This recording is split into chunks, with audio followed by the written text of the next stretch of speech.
हनुमान जी महाराज सुरसा जी के मुख में चले गए और जाके टहल के घूम घाम कर वापस निकल आए। किसी ने नहीं पूछे, सभी का ये सवाल होता है कि जब श्री हनुमान जी महाराज सुरसा जी के मुख के अंदर गए थे तो सुरसा जी ने तुरंत ही अपना मुख क्यों नहीं बंद किया। अब बताइए, 1200 किलोमीटर का सिर्फ मुख ही खोला है।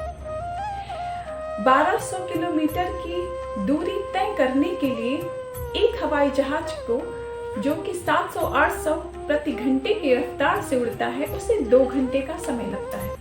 तो बताइए, सुरसा जी उसी रफ्तार से, उसी वेग से अपना मुख बंद कर रही थी, कैसे बंद कर पाती। तब तक श्री हनुमान जी महाराज अंदर घूम घाम के बाहर चले आए और बाहर आकर हाथ जोड़कर कहते हैं, माँ, अब तो मैं आपके मुख से आया हूँ, इस नाते मैं आपका पुत्र हो गया, क्या अब भी आप मुझे खाओगी।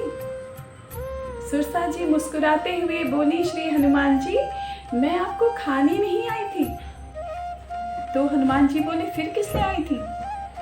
सुरसा जी ने कहा, हनुमान जी, मैं तो आपके बल और बुद्धि का पता लगाने आई थी। हनुमान जी बोले, पता लग गया। सुरसा जी बोली, हनुमान जी, आपके बढ़े हुए स्वरूप को देखकर आपके बल का पता लगता है और मुझसे पार पाने के लिए आपने अपने स्वरूप को छोटा कर लिया, इससे आपकी बुद्धि का पता लगता है।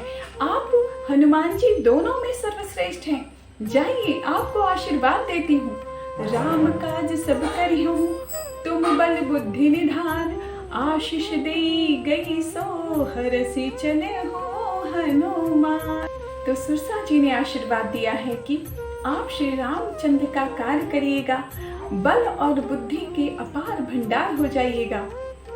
ये बोलकर सुरसा जी वहां से चली गई। श्री हनुमान जी महाराज आगे को बढ़े। श्री हनुमान जी महाराज आगे बढ़े। समुद्र में रावण ने एक राक्षसी को बैठाया है जिसका नाम है सिंहिका। वो कौन है? वो राहु की माँ है। उसका एक ही काम था कि समुद्र के ऊपर उड़ रहे जीव जंतुओं को पकड़ती थी उनकी परछाई, और परछाई पकड़कर खींचकर डुबो कर मार देती थी। यही छल उसने श्री हनुमान जी महाराज के साथ भी किया। श्री हनुमान जी महाराज उड़ रहे थे और अचानक से नीचे जाने लगे। श्री हनुमान जी महाराज सोचे कि अरे, मैं ऊपर उड़ते उड़ते चलते चलते नीचे कैसे आने लगा। देखा, नीचे सिंहिका दिखाई दी। हनुमान जी उसके छल को पहचान गए। उन्होंने सोचा कि नहीं, ये परीक्षा लेने नहीं आई है, ये तो मारने आई है। हनुमान जी ने एक योजना बनाई। तो श्री हनुमान जी महाराज सिंहिका के कपट को पहचान गए। उन्होंने अपने शरीर को ढीला छोड़ दिया। सिंहिका उनकी परछाई को पकड़कर नीचे खींचने लगी। श्री हनुमान जी ने अपनी मुस्टिका को बांधा और पीछे किया। जैसे ही सिंहिका श्री हनुमान जी महाराज को पास में खींच कर लाई, श्री हनुमान जी महाराज मुस्टिका का एक प्रहार, जय श्री राम, ताहि मार मारुत सुत बीरा, बार दिपार गयो मति धीरा। श्री हनुमान जी महाराज ने एक मुस्टिका का प्रहार किया, सिंहिका वहीं समाप्त हो गई। श्री हनुमान जी महाराज आगे